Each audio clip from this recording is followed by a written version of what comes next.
여러분 안녕하십니까? 이 시간에는 욥기 6장 말씀 중심으로 드리겠습니다. 지금 욥기 6장에 보면은 이 욥이 어려움에 대해서 이렇게 표현하고 있습니다. 2절 3절에 보면은 나의 괴로움을 달아보며 나의 파멸을 저울 위에 모두 놓을 수 있다면 바다의 모래보다도 무거울 것이라. 그만큼 지금 욥이 괴로움을 겪고 있습니다. 욥이 견딜 수 없는 괴로움에 있다는 것을 알 수가 있습니다. 이러한 상황에 처해 있을 때에 죄의 성품에서 하나님을 향한 원망의 소리가 나타납니다. 우리 모든 사람에게. 욥에게도 나타나고 우리에게도 나타납니다. 내가 무슨 그렇게 큰 죄가 있어서 하나님이 이렇게 나를 치시는가 하는 하나님에 대한 불평, 원망, 그러한 죄의 성품에서의 생각이 일어납니다. 욥에게도 처음에는 죄의 성품에서 나오는 하나님에 대한 원망의 소리에 빠지지 않았어요. 그의 부인은 빠져서 넘어졌죠. 그런데 욥은 그 어리석은 말에 빠지지 아니했다고 기록되어 있어요. 그런데 오늘 본문 욥기 6장 24절에 보면 내게 가르쳐서 나의 허물된 것을 깨닫게 하라. 내가 잠잠하리라. 나의 허물을 말해봐라. 그러면 내가 불평하지 아니하고 원망하지 아니하고 조용하리라. 친구들한테 말하지요. 친구들이 욥에게 하는 말이 무엇이었어요? 너가 이렇게 고통을 당하고 괴로움을 당하고 인생의 큰 환난을 계속 당하는 것 보니까 너는 하나님께로부터 큰 죄가 있다. 그 죄가 있으니까 네가 이렇게 형벌 받는다 라고 하는 말을 친구들이 하지요. 그 소리에 욥이 이렇게 말한 것이 나의 허물을 한번 말을 해봐라. 나의 허물을 내게 말을 해봐라. 그러면 내가 잠잠하리라. 그러면 내가 불평하지 아니하리라. 원망하지 아니하리라. 그렇게 욥이 대꾸한 것을 기록하고 있습니다. 29절 30절에 보면은 내 혀에 어찌 불의한 것이 있으랴. 내 미각이 어찌 속임을 분간하지 못하랴. 내 혀에 불의함이 없다. 나는 그렇게 깨끗하게 살았고 나는 정말 하나님 앞에서 정직하게 살았다. 욥이 그렇게 말을 하지요. 여기에서 하나님께서 그 귀한 믿음에 있는 욥에게 정금 같은 믿음을 주시기 위하여서 작업하시는 내용이 이 욥기서에 나타나지요. 1장 2장에서 말씀이 기록되어 있는 것처럼 하나님이 인정하셨어요. 하나님이 기뻐하셨어요. 그의 믿음을 아주 하나님이 자랑하셨어요. 그런데 욥이 더 알아야 될 것이 있었습니다. 아버지께서 욥에게 그 좋은 믿음 위에 더 좋은 믿음을 더하여 주시고자 원하신 점이 있었습니다. 즉 욥이 그렇게 물질 앞에서도 무너지지 아니하고 하나님 앞에서 하나님을 섬길 수가 있었고 그 많은 물질을 다 빼앗겼을 때도 그의 생각이 물질 따라가지 아니하고 하나님 앞에서 하나님을 섬겼고 더 나아가서 자기의 자녀들이 다 죽는 끔찍한 사건을 만난 후에도 육신의 생각과 연합되어서 하나님을 욕하고 그런 일에 빠지지 아니했어요. 정말 하나님이 기뻐하셨죠? 상급받을 믿음이지요. 그런데 여기서 아버지께서 욥에게 더 귀한 것을 주시고자 원하신 것이 있었습니다. 무엇인가 하면은 욥이 이렇게 믿음 생활을 할 수 있도록 순간마다 분초마다 하나님이 도와주셨다고 하는 사실입니다. 그것을 욥이 깨닫기를 하나님이 원하셨던 것입니다.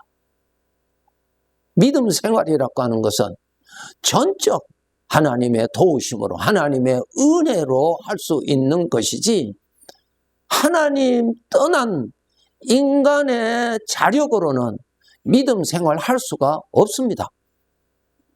의인은 없나니 한 사람도 없고 하나님을 찾는 자도 한 사람도 없고 하나님을 깨닫는 자도 한 사람도 없고 다 죄로 말미암아 무익한 존재입니다.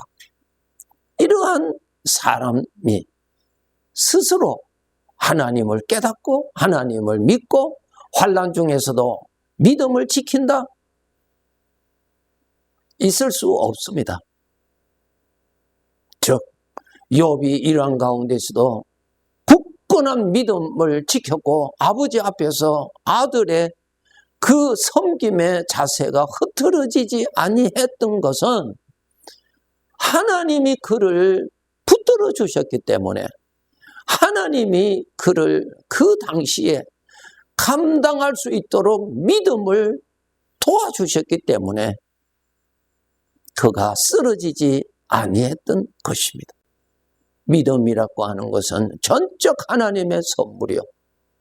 오늘 또 환난 중에서도 믿음으로 버티고 환난 중에서도 믿음을 지키느라고 버티는 것이 하나님의 능력이요 하나님의 도우심이라는 것입니다.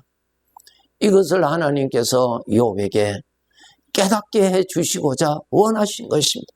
은쟁반에 금사과를 담는 것이 너무나 아름다운 것처럼 이 좋은 이 귀한 욥에게 자신의 그 신앙생활 그것이 전적 하나님의 은혜, 하나님의 돌보심, 하나님의 능력, 하나님의 사랑이라고 하는 사실을 그가 깨닫고 스스로 교만에 빠지지 아니하고 하나님 앞에 겸손한 자로 하나님의 은혜, 남보다도 더 많은 은혜, 즉 하나님으로부터 남보다도 많은 물질을 받은 것에 대한 감사가 아니라 믿음을 받았다는 것, 믿음을 주셨다는 것, 믿음을 지킬 수 있도록 하나님께서 은혜를 주셨다는 것에 더 감사하고 하나님께 돌려야 할 영광을 가로채지 아니하고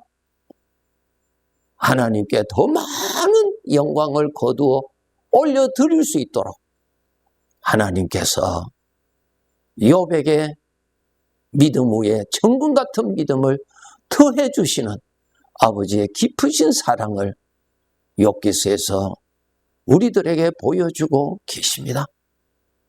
창세기 6장 5절부터 9절에 보면은 그 시대의 모든 사람이 죄악이 가득하였다. 마음으로 생각하는 것이 악함이 가득하였다 그랬습니다.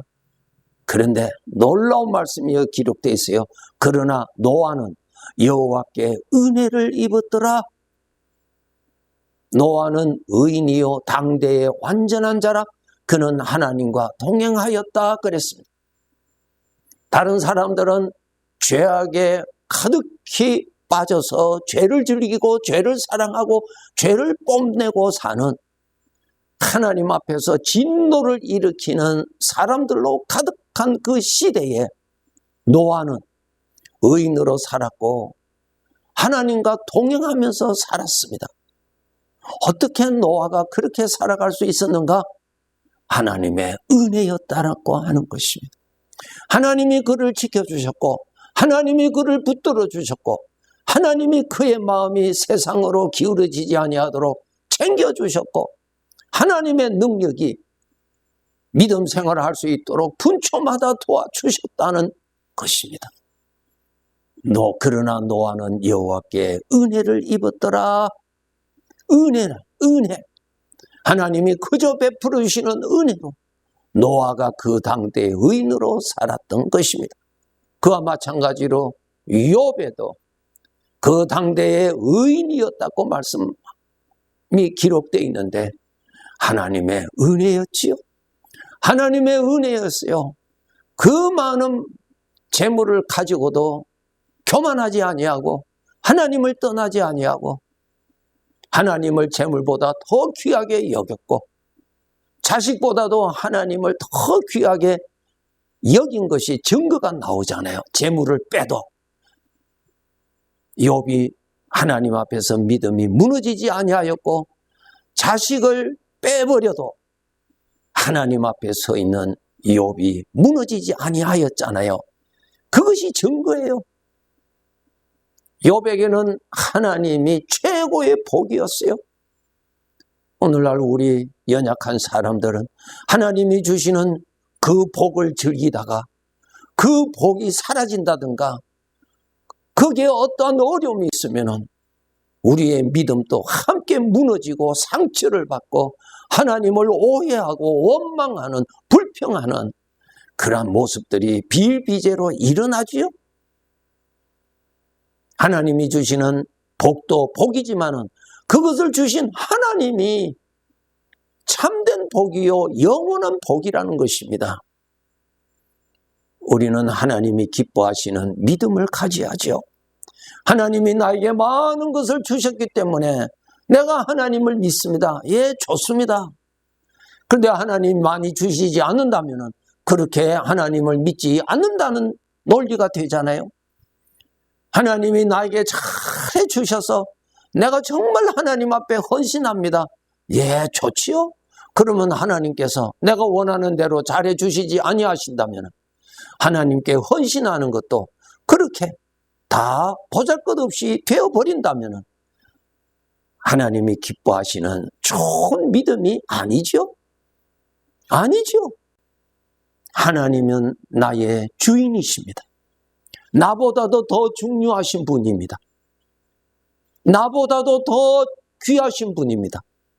왜? 나의 주인이시니까. 그렇기 때문에 나를 사랑하는 데서 주인을 사랑하는 자로 우리는 은혜를 받아서 바뀌어져야 되고 나 중심으로 판단하는 것보다 주인 중심으로 살아가야 되는 것입니다. 이렇게 살아갈 수 있는 믿음이 하나님으로 인하여서만이 되는 것이지 하나님의 은혜가 아니면은 이러한 믿음 생활 결코 할 수 없습니다. 그러면 이러한 은혜를 받기 위해서는 하나님이 나를 찾으십니다. 가까이 오라고 찾으세요. 가까이 가면은 하나님께서 은혜를 주세요. 하나님이 나를 찾고 계시죠. 가까이 오라고 여러분의 마음 속에서 주님의 음성, 주님의 말씀이 때때로 기억나지요. 생각으로 나를 찾고 계세요. 그 소리를 듣고 아버지께로 나아가야 믿음 위에 믿음을 더하여 주십니다. 믿음은 하나님이 주시는 선물이에요. 그러면은 하나님께로부터 보배로운 믿음을 받는다는 말은 주시는 하나님 앞에 나가야 받지요. 하나님은 주시고자 부르시는데 하나님께 나가지를 않으니까 하나님이 주시지를 못하시는 것이죠. 우리는 인격자예요. 아버지가 아무리 많은 것을 주시고자 원하시지만은 내가 거절해버리면 하나님은 주시지를 못하시는 거예요. 인격적이에요. 인격. 내가 받아들여야 내 것이 되는 것입니다. 하나님은 사랑으로 인하여서 주십니다. 주시는 것을 내가 받아야 내 것이 되지요. 내가 받지도 아니하는데 내 것이 된다? 있을 수 없어요.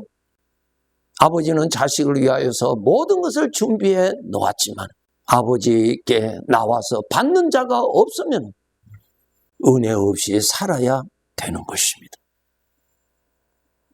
우리가 이 세상에서 감당할 수 없는 크고 작은 문제들을 만날 때 나 자신이 얼마나 초라하고 나약한 존재인 것을 우리가 깨닫게 되지요. 나는 하나님이 없어도 돼. 나는 세상의 물질과 나의 건강이 있으면 나는 살아갈 수 있어. 자기 자신을 몰라서 그렇습니다. 나 자신이 초라하고 연약하고 자그마한 문제 앞에서도 그냥 안절부절하는 나약한 나 존재. 자그마한 죄악의 충동만 받아도 불이 붙어버리는 초라한 존재. 나 자신을 발견해야 하나님을 찾고자 간절한 원함이 일어나고 하나님을 찾아야 마련해 놓으신 은혜를 내 것으로 받을 수가 있습니다. 우리에게 부족함이 없으신 아버지 하나님 앞에 수시로 나와서 이 죄악이 많은 이 세상에서 믿음 지키려면 그러한 믿음을 받아야 되고, 환난이 많은 이 세상에서 평안하게 살아가려면 하나님의 평안이라고 하는 평안을 받아야 평안을 누리고 살아갈 수가 있고, 어려운 중에서도 믿음의 지조를 굳건히 지키면서 이 길 가기를 원한다면 그 길을 갈 수 있도록 하나님 앞에 나와서 그 능력을 받아야 그렇게 갈 수가 있는 것입니다. 이스라엘 백성들이 광야에서 살아갈 때 하나님께서 살 수 있도록 만나를 통하여서 저들을 먹여주셔서 그 힘으로 살았죠. 즉 하나님이 하루를 살아갈 수 있도록 해주 하나님의 은혜를 풍성하게 먹고 마셔서 그 은혜로 선한 싸움을 싸우고 달려갈 길을 마치고 믿음을 잘 지킨 자로 아버지 앞에 설 수 있도록 더욱 분발하면서 살아갑시다. 네, 감사합니다.